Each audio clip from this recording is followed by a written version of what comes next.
বৃষ্টিবিঘ্নিত ম্যাচে আইপিএলে দারুণ একটা লড়াই দেখলো ভক্তরা। আগে ব্যাট করতে নেমে ক্যামেরুন গ্রিনের দুর্দান্ত বোলিংয়ে দিশেহারা হয়ে পড়ে মুম্বাই ইন্ডিয়ান্স।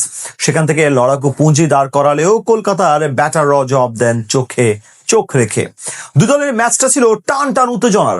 সেখান থেকে ম্যাচের ফলাফল নিয়ে বিস্তারিত এই রিপোর্টে। আইপিএলে এবার আসরে ব্যর্থতার দিক থেকে সবচেয়ে বেশি হতাশ করেছে দুই শীর্ষ ফ্র্যাঞ্চাইজি কলকাতা নাইট রাইডার্স এবং মুম্বাই ইন্ডিয়ান্স। প্রত্যাশা অনুযায়ী নিজেদের সেরাটা দিতে না পারলেও শেষ দিকে ভালো করবেন এমনটাই প্রত্যাশা সকলের। এমন ম্যাচে আজ কেকেআর এর বিপক্ষে টস হেরে আগে ব্যাট করতে নেমে শুরু থেকেই চাপে ছিল মুম্বাই ইন্ডিয়ান্স। আসরের সবচেয়ে দামি ক্রিকেটার হিসেবে খেলছেন ক্যামেরুন গ্রিন। সিজনে তেমন ভাবে নিজেকে মেলে ধরতে না পারলেও আজ বল হাতে ঠিকই প্রমাণ রেখেছেন। ইনিংসের তৃতীয় ওভারে বল করতে এসে প্রথম বলেই রোহিত শর্মার কাছে ছক্কা হজম করার পর তৃতীয় ডেলিভারিতে প্রোটিয়া ব্যাটার রায়ান রিকালটনকে পেভিলিয়নে পাঠান 6 রানে। একই ওভারে নামান দীরকেও আউট করেন এই পেসার। দুই ছক্কা মেরে ভালো কিছুর ইঙ্গিত দিচ্ছিলেন রোহিত শর্মা, তবে তার সেই ইনিংস বেশি দূর যায়নি। চতুর্থ ওভারে সৌরভ দুবের স্লটে পড়া ডেলিভারি জায়গায় দাঁড়িয়ে বড় শট খেলতে গিয়ে বল সোজা উপরে উঠে পড়ে। সেখানে দৌড়ে উল্টো দিকে ঘুরে অসাধারণ এক ক্যাচ ধরে তার উইকেট নেন ক্যামেরুন গ্রিন। বোলিং এর পর ফিল্ডিংও নিজের দূরদর্শিতা দেখান এই ক্রিকেটার। 3 উইকেট হারানোর পর দলের হাল ধরার চেষ্টা করেন অধিনায়ক সূর্যা কুমার যাদব, তবে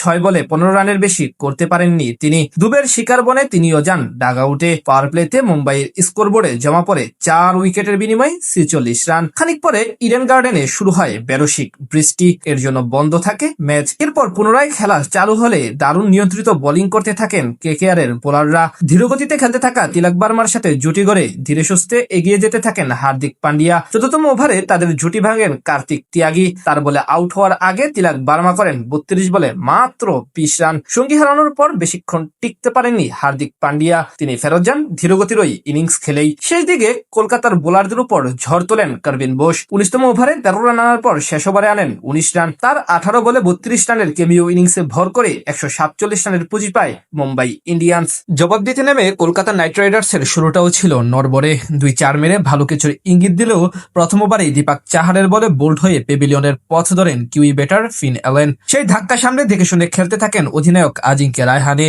এবং অভিজ্ঞ ব্যাটার মানিশ পান্ডে। দুজন মিলে প্রাথমিকভাবে দলের হাল ধরলেও বেশি দূর যেতে পারেননি রায়হানে। ষষ্ঠ ওভারে কার্ভিন বোসের অফ স্টাম্পের বাইরের বাউন্সার ব্যাকফুট পাঞ্চ করতে গিয়ে রায়ান রিকালটনের হাতে ক্যাচ দিয়ে বিদায় নেন তিনি। তার কাছ থেকে আসে 17 বলে 21 রানের ইনিংস। পাওয়ার প্লে শেষে কেকেআর এর স্কোরবোর্ডে জমা পড়ে 2 উইকেটের বিনিময়ে 51 রান। বোলিং এ ভালো করলেও ব্যাটিংটা ঠিকমতো করতে পারেননি ক্যামেরুন গ্রিন। মাত্র 4 রানেই ফিরে যান সাজঘরে।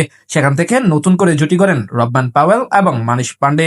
দুজন মিলে ধীরে ধীরে হাত খুলে খেলতে থাকেন। মাঝে একবার জীবন পান পাওয়েল। এরপর সেখান থেকে আর তেমন কোনো বিপদ আসেনি কলকাতার শিবিরে। বেশ সহজেই জয়ের বন্দরে পৌঁছে যায় কলকাতা নাইট রাইডার্স। বিপরীতে আরো এক পরাজয় বরণ করতে হলো মুম্বাইকে।